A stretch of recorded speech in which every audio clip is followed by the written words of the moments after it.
نفس بما كسبت ويجزي لها بما عملت. نحمده ونشكره ونتوب اليه ونستغفره ونعوذ بالله من شرور انفسنا ومن سيئات اعمالنا. من يهده الله فلا مضل له ومن يضلل فلن تجد له وليا مرشدا. اشهد ان لا اله الا الله وحده لا شريك له شهاده تثبتنا على قاعده الايمان وتقضي بنا على طريق الإحسان وتبعدنا عن تأثير الشيطان وتقربنا كبد الرحمن. وأشهد أن محمدا عبده ورسوله صديقه وخليله يا نبي الهدى ولي الحق ليذكره على الدين كله وكفى بالله شهيدا. يقول تبارك وتعالى في كتابه العزيز أعوذ بالله من الشيطان الرجيم فبشر عبادي الذين يستمعون القول فيتبعون أحسنه أولئك الذين هداهم الله وأولئك هم أولو الألباب. Sadaqallahu alaihi. Bapak Ibu yang dirahmati Allah, tiada kata yang pantas kita ungkapkan melainkan bersyukur kehadirat Allah Subhanahu wa taala atas segala nikmat, rahmat, hidayah yang telah diberikan kepada kita semua. Terlebih lagi Allah Subhanahu wa taala sampai saat ini masih memberikan kesempatan bagi kita semua sehingga kita bisa melaksanakan salat subuh berjamaah. Kemudian kita duduk sebentar mengkaji beberapa ayat Al-Quran atau hadis Rasulullah SAW, dan kita mengharap kepada Allah Subhanahu wa taala ini menjadi pundi-pundi amal kebajikan kita di sisi Allah Subhanahu wa taala di saat harta dan anak-anak kita nanti tidak lagi bermanfaat di hadapan Allah.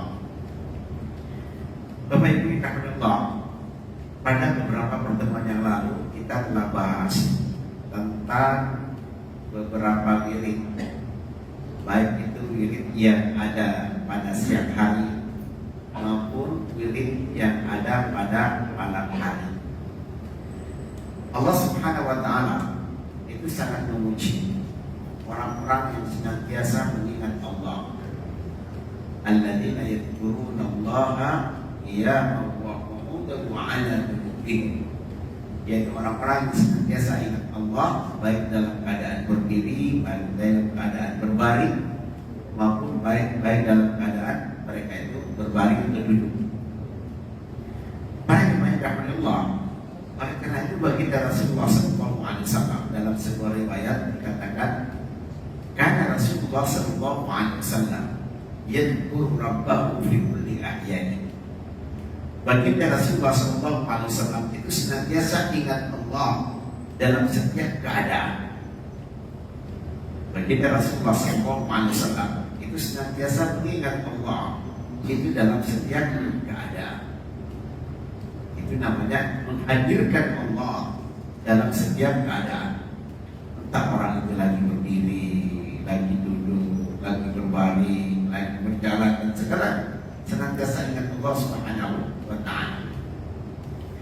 Oleh sebab itu baginda Rasulullah SAW itu tidak heran, hampir di setiap sisi kehidupan kita baginda Rasulullah SAW ajarkan doanya.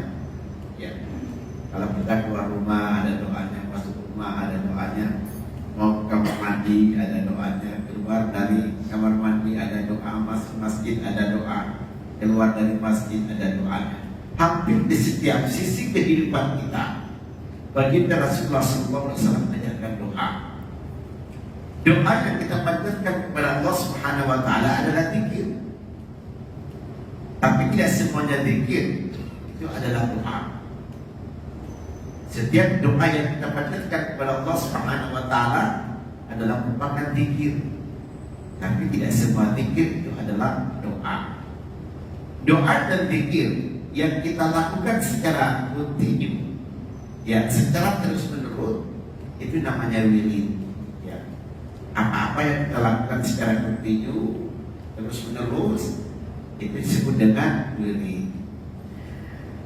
Pada hari ini kita akan membahas tentang faslu fi ikhtilafil awrad bi ikhtilafil ahwal. Nah, pembahasan tentang perbedaan wirid itu tergantung kepada perbedaan keadaan. Wiridnya orang itu beda-beda. Antara wiridnya orang yang ahli ibadah dengan wiridnya orang yang ahli ilmu itu juga beda. Beda juga dengan orang-orang yang sedang belajar. Itu juga miliknya juga beda. Orang-orang yang memegang tampuk pemerintahan dan mengurusi urusan umat juga miliknya juga berbeda. Maka Imam Al-Ghazali itu mengatakan, "I'lam anna as-salika li tariqil akhirah la yahlu min sittati ahwal." Ketahuilah bahwasanya orang yang menempuh jalan menuju Allah Subhanahu wa taala itu enggak lepas dari 6 keadaan. Imma ayyakuna abidan, boleh jadi orang itu adalah ahli ibadah. Wa imma ayyakuna aliman, boleh jadi orang itu adalah orang yang punya ilmu. Aw muta'alliman, atau orang yang sedang belajar, ya. Awaliyah, atau orang yang sedang mengurusi urusan umat, pegang tampuk di pemerintahan, jadi Pak Lurah, jadi bupati, jadi gubernur, jadi presiden, itu juga beda. Al-Mukhtalifan, atau sebagai seorang yang profesional, ada yang dari insinyur, ada yang dari dokter, ada yang dari guru dan segalanya. Ini juga wiridnya beda-beda. Wiridnya beda-beda. Yang pertama ada abid, yaitu ahli ibadah. Wiridnya ahli ibadah ini adalah apa? Wa huwal munqati' an istiqlal kulliha ila ta'abbud. Orang-orang memfokuskan dirinya itu untuk beribadah kepada Allah Subhanahu wa taala. Maka orang-orang dulu salafus saleh itu macam-macam. Faminhum man kana yaqnu wa minhum man kana yaghlibu ala halihi at-tilawah. Ada juga baca Quran saja. Itu ta'abbud, yang memfokuskan dirinya sampai-sampai dalam 1 bulan itu khatam ada yang 1 kali, khatam yang 2 kali, khatam yang 3 kali, ya. Karena fokusnya apa? Baca Al-Quran. Fokusnya itu tilawah. Ada juga yang membahas ya, wa kana fihi ma yakfir tasbih. Ada yang fokusnya itu adalah tasbih, ya, bertasbih kepada Allah Subhanahu wa taala. Ada juga yang perhatiannya banyak yang wa minhu may yukthir salat. Ada juga yang memperbanyak sholat, ya. Ada yang memfokuskan diri dengan tilawah pada Al-Quran. Ada juga yang dengan tasbih, zikir dan segalanya. Ada juga yang memperbanyak sholat, ya.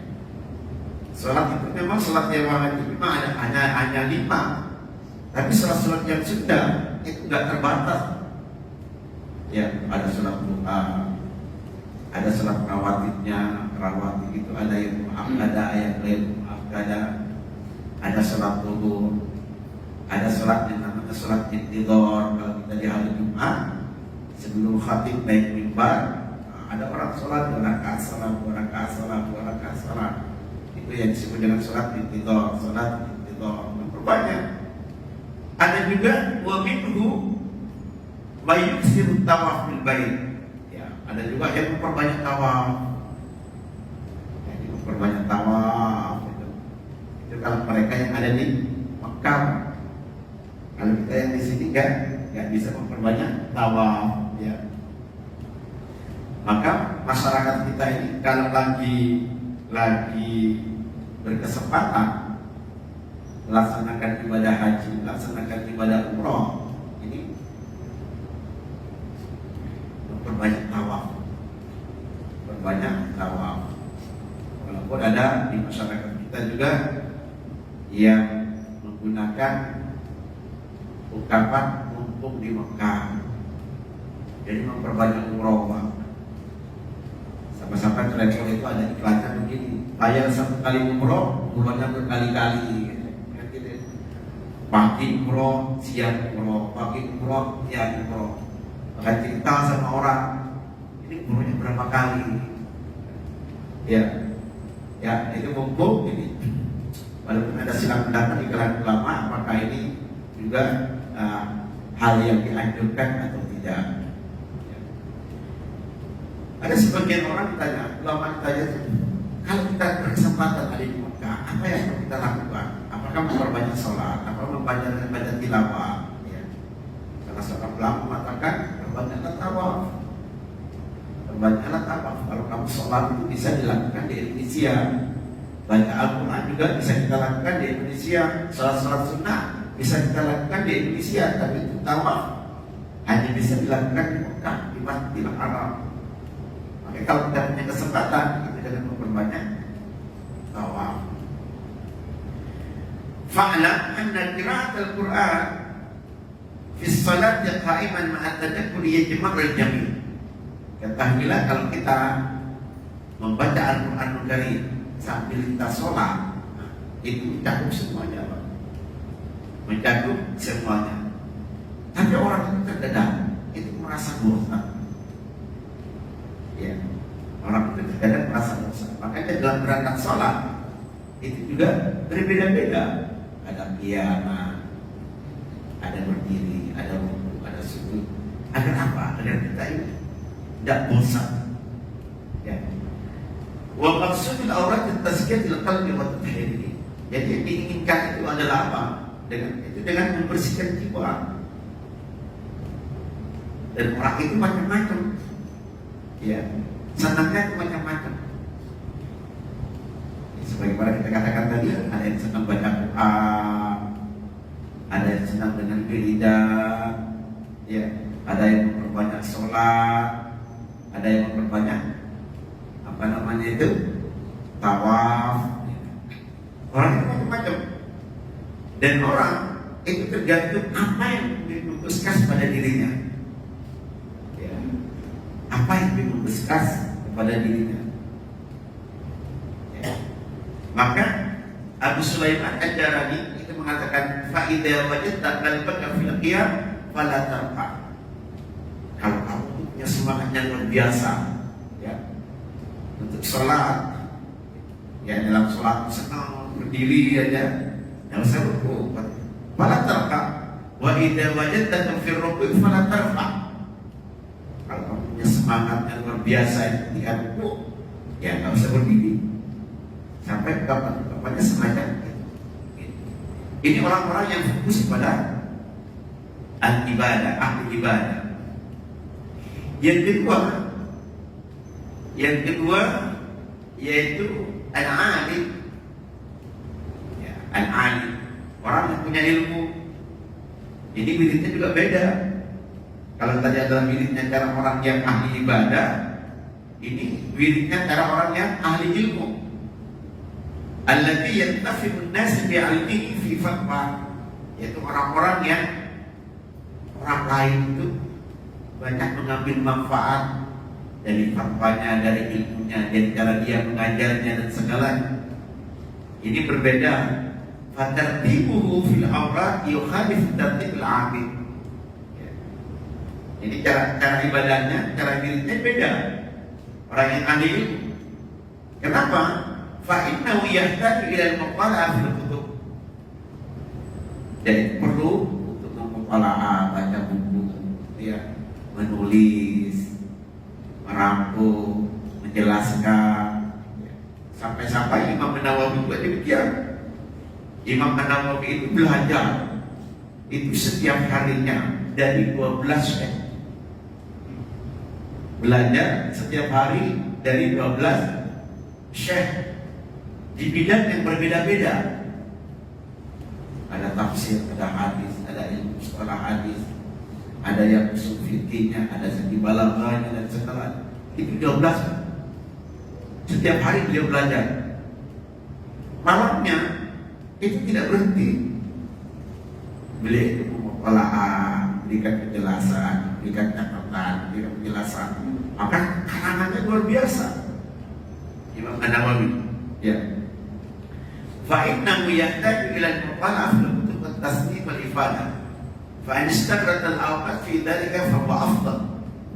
Maka orang yang punya ilmu itu Kalau dia itu baca buku, malah nulis, memberikan penjelasan, ini lebih baik daripada amalan-amalan sunnah. Ya. Seorang yang alim itu tidak fokus di masjid, memperbanyak zikir, memperbanyak baca Al-Quran, memperbanyak sholat, zikirnya beda. Ya. Wa inna ma nahni bil 'ilmi qadim 'ala al-ibadah allati yuraqibu fil akhirah fa yaminu 'ala dhalik. Maka orang ini belajar terus. Ya. Orang itu ada beberapa level ketika itu belajar tentang keilmuan. Level pertama, orang sebelum belajar itu merasa dirinya tahu. Kemudian dia belajar terus sampai pada level yang kedua. Ternyata ada hal-hal yang belum kita ketahui. Kemudian dia belajar terus sampai kepada level yang ketiga. Level yang ketiga apa? Ternyata apa yang dia ketahui itu sedikit sekali daripada apa yang dia tidak ketahui. Atau dengan ungkapan lain, apa yang dia tidak ketahui itu lebih banyak daripada apa yang dia ketahui. Itu pada level yang ketiga. Pada level berikutnya, setelah dia belajar, ternyata dia belum tahu apa-apa. Bapak Ibu rahmatullah, ini al-alim beda cara belajar. Bahkan pembagian waktunya juga berbeda. Ayyub kasima awqatuhu, dia bagi waktunya ini. Lianna istiqratil aqad fil 'ilmi la tasbiru 'alaihi nafs. Kenapa? Dia perlu membagi waktu juga. Ketika dia belajar, membagi waktu. Ya, karena dalam keadaan tertentu orang akan bosan. Maka dia mengatur waktu. Fayam bagi ayat sama ba'da subuh ila tulu'i syamsi bi adhkar wal awrad ala ma dzakarna. Jadi kegiatannya itu apa? Kegiatan orang alim itu, ya, kalau habis subuh sampai terbit matahari, dia itu berpikir orang sebagaimana yang kita sebutkan. Kemudian itu mana ba'da tulu'i syamsi ila duha fi awqat ifadah wa ta'lim. Ya. Lalu setelah terbit matahari sampai waktu duha, dia gunakan untuk apa? Untuk al-ifadah wa ta'lim. Dia ngajar. Fa'ilam yakun 'indahu man yata'allam sarfa dzalika zaman ila tahqiq fil 'ulum. Kalau tidak dia ngajar, dia harus berpikir tentang keilmuan, ya, menulis, memberikan syarah, ya. Kemudian setelah itu apa? Wa qabla al-istiqlal bi umumi dunya yu'inu 'ala tafattum bil mushkilat. Yang juga perlu merenungkan apa persoalan-persoalan yang ada pada umat, bagaimana cara menyelesaikannya. Jadi tugasnya akan berpikir, Pak. Ya, merenung terus, berpikir, at-tafkir. Ya, di samping pikir itu tafkir. Setelah itu apa? Baru dia itu terkadang tidur siang. Ya, tidur siang juga perlu menguatkan ini. Kemudian wa min al-asri ila asfar syamsi isma ma yaqra alaihi min at-tafsir. Kemudian dia itu di waktu sore ya perlu juga mendengarkan kajian-kajian orang lain. Karena fitnah, ujian orang yang berilmu itu min fitnatil alim ayyakunal kalam ahabbu ilayya minal istima'. Di antara ujian orang yang punya ilmu itu adalah apa? Kalau dia itu suka bicara daripada suka mendengar. Ya, dia senang memberikan materi saja. Dia mau mendengar materinya orang lain. Dia senang khutbah terus. Gak pernah mendengar khutbahnya orang lain. Dia hanya ingin memberikan ceramah terus. Gak pernah mendengarkan ceramahnya orang lain. Nah, ini ujiannya orang yang berilmu. Dan ini sangat bahaya. Ya, maunya ceramah terus gak mendengar ceramahnya orang lain, ini bahaya. Ini ujiannya orang yang punya ilmu. Ya, makanya ada beberapa teman saya itu setiap bulan ada jadwal khatibnya satu yang kosong. Satu yang kosong itu apa? Untuk mendengarkan khutbah orang lain. Ya, jangan khutbah sendiri terus. Ya, ya, itu juga perlu kita latih. Kajian-kajian juga demikian. Saya kosong, saya mesti mendengarkan kajiannya orang lain. Ya. Imam Syafi'i juga membagi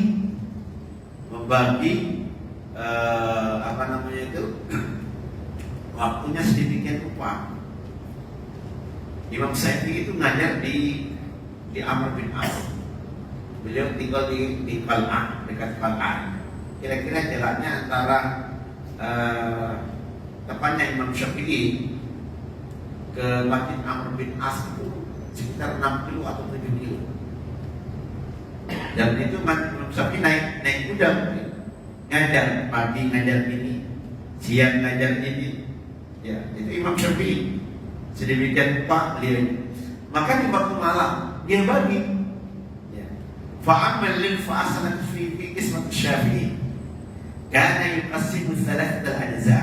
Imam Syafi'i itu membagi waktunya di malam hari itu menjadi 3 macam. As-thuluthul awal li kitabatil ilmi.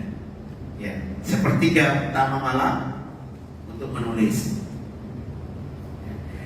Watsani lis-shalah. Sepertiga berikutnya untuk sholat. Ya. Sepertiga yang lain untuk tidur. Itu pembagiannya Imam Syafi'i, membagi waktu, Pak. Ya. Biasanya orang yang punya pekerjaan itu pandai mengatur waktu.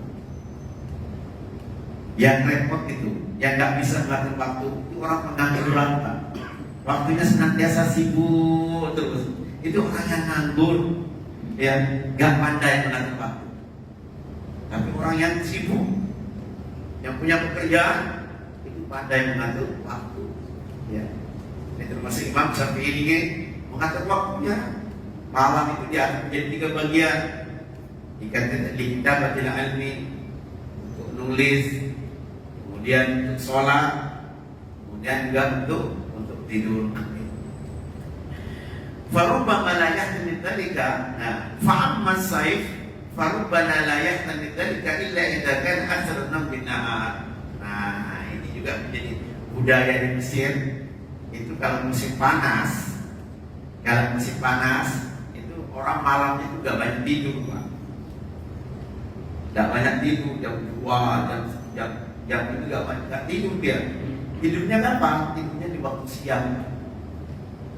Habis subuh, habis beraktivitas, nanti kira-kira jam 8 baru dia tidur.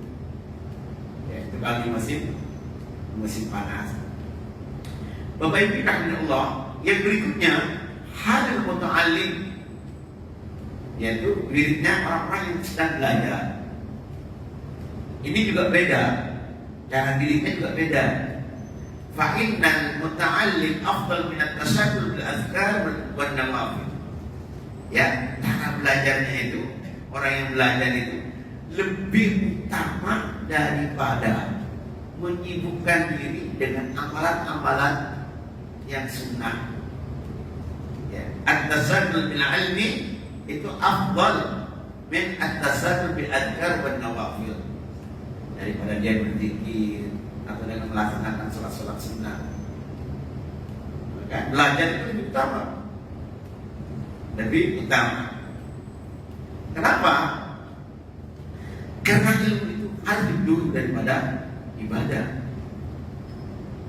Orang itu nggak mungkin sholatnya itu benar kalau nggak tahu ilmunya. Orang itu nggak mungkin bisa baca Al-Quran secara benar kalau nggak tahu ilmunya. Orang itu juga nggak mungkin melaksanakan wudhu secara benar kalau nggak tahu ilmunya. Maka ilmu itu penting. Maka ulama-ulama mengatakan apa? Al-ibadatu bila ilmi kasafari bila jahil. Orang yang yang melaksanakan ibadah tanpa tahu ilmunya itu sama dengan orang yang melakukan perjalanan tanpa menggunakan petunjuk, nggak pakai GPS. Ya, boleh jadi sampai, tapi terkadang tersesat kemana-mana.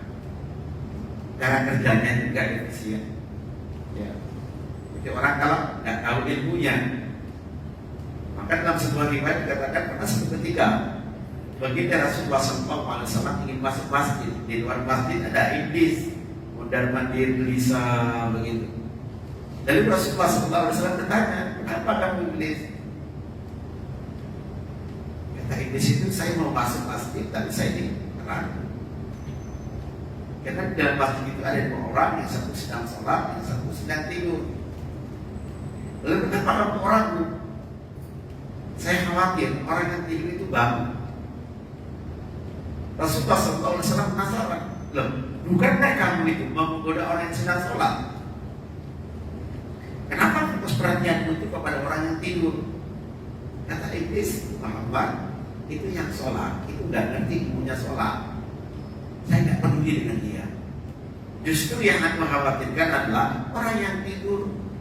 Kalau saya masuk ke masjid, orang yang tidur itu terbangun, kemudian diberikan mengajarkan bagaimana cara sholat yang benar kepada orang yang sedang sholat tadi. Ya.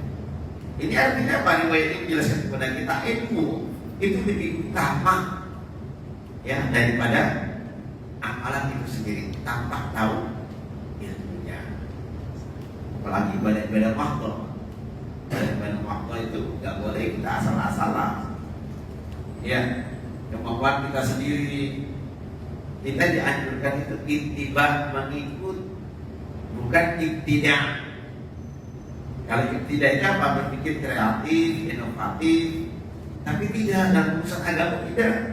Kita dianjurkan apa? Ittiba, mengikut apa yang diajarkan oleh Rasulullah SAW, kita ikut. Rasulullah merah ya merah, Rasulullah hijau ya hijau, begitu Pak. Tidak bisa kita berpikir secara kreatif, inovatif. Bapak Ibu yang namanya Allah, selanjutnya itu cara hidupnya orang al-wali. Al-wali itu orang yang memegang urusan-urusan umat. Jadi Pak Lurah umpamanya, jadi bupati. Ya, ini beda cara ini. Jangan sampai kita jadi Pak Lurah sibuk di masjid terus Pak. Ya, masyarakatnya kelantar, nggak dipikirkan, dia sibuk dengan wirid. Ini nggak benar. Ini orang-orang yang semacam ini hanya melaksanakan amalan-amalan yang wajib saja. Kalau dia mau sholat berjamaah ya sholat berjamaah, ya. Tapi dengan lama-lama wiridnya, zikirnya di masjid, sholat duhurnya itu sampai jam 2 wirid di masjid. Mana Pak Lurahnya mana? Oh sudah di masjid. Gitu. Orang mau minta tanda tangan itu sedang di masjid, sedang wirid gitu, nggak boleh diganggu dari Selasa, bahaya. Ya, tugasnya apa? Ya tugasnya dia itu fayam bagi ayat tasir finnar al maktubat. Dia itu hanya apa? Amalan-amalan ibadahnya itu yang wajib-wajib saja. Yang wajib-wajib saja sholat berjamaah. Setelah itu balik ke kantor. Summa yastaghfiru ba'da zaman fi dzalik wa yaqna bil awrad lail. Maka orang-orang yang semacam ini ya, orang-orang yang semacam ini orang-orang yang pegang apa namanya itu tanggung jawab secara kemasyarakatan ya. Dia harus puas, dia hanya bisa diri di malam hari saja. Ya. Enggak boleh di masa-masa kerja, aktif kerja, kemudian dia sibuk baca Quran di masjid. Mana Pak Bupatinya mana? Sedang di masjid dan baca Quran gitu. Dan tidak bisa diganggu. Ya ini tidak benar. Ya. Yang terakhir, yang berikutnya adalah al-muhtarif. Ya, orang yang profesional Pak. Ini juga cara hidupnya beda. Dokter, umumnya kalau kita ada di antara kita jadi dokter, yang waktunya kerja Pak. Ya. Gak boleh dia lama-lama di masjid. Apalagi di rumah sakit Gresik itu ada Masjid Taqwa Khalil, kan sebelahnya masjid. Ya waktunya kerja, dokternya itu wirid, baca Quran, ini nggak benar. Ya. Tapi terdirinya apa? Melayani masyarakat. Ya, mengobati orang yang sakit. Jadi cara dirinya, wa muhtaj ila kasbil kuliyani, falaysa lahu ajtad zaman fi ta'abbud, bal yajtahid fil kasbi ma'a dawam dzikri. Ya. Orang yang profesional harus begitu. Jadi dokter nggak boleh lama-lama di masjidnya itu. Ya. Bapak Ibu yang rahmatnya Allah. Yang terakhir, al-mustaghrib bi mahabbatillah. Ini yang terakhir, orang yang menuju jalan Allah Subhanahu wa taala adalah orang-orang yang tenggelam dalam cintaan kepada Allah Subhanahu wa taala. Fahada birru ba'dal maktubat hudurul qalbi ma Allah taala. Yaitu hatinya senantiasa bersama Allah. Ya. Dalam dia itu enggak terikat dengan waktu, dengan tempat. Enggak terikat juga dengan waktu. Dia senantiasa bersama Allah Subhanahu wa taala. Hatinya itu dia senantiasa terpaut kepada Allah Subhanahu wa taala. Inilah beberapa wirid yang dijelaskan oleh Imam Al-Ghazali dalam kitab Ihya Ulumuddin. Yang kita kata sekarang ini adalah kitab Mukhtasar Minhajul Qasidin, yaitu merupakan kitab ringkasan dari kitab ringkasan sebagaimana kita jelaskan yang lalu. Demikianlah barangkali yang bisa kami sampaikan pada pagi hari ini. Terima kasih atas segala perhatian, mohon maaf atas segala kekurangan. Wabillahi taufiq wal hidayah. Assalamualaikum warahmatullahi wabarakatuh.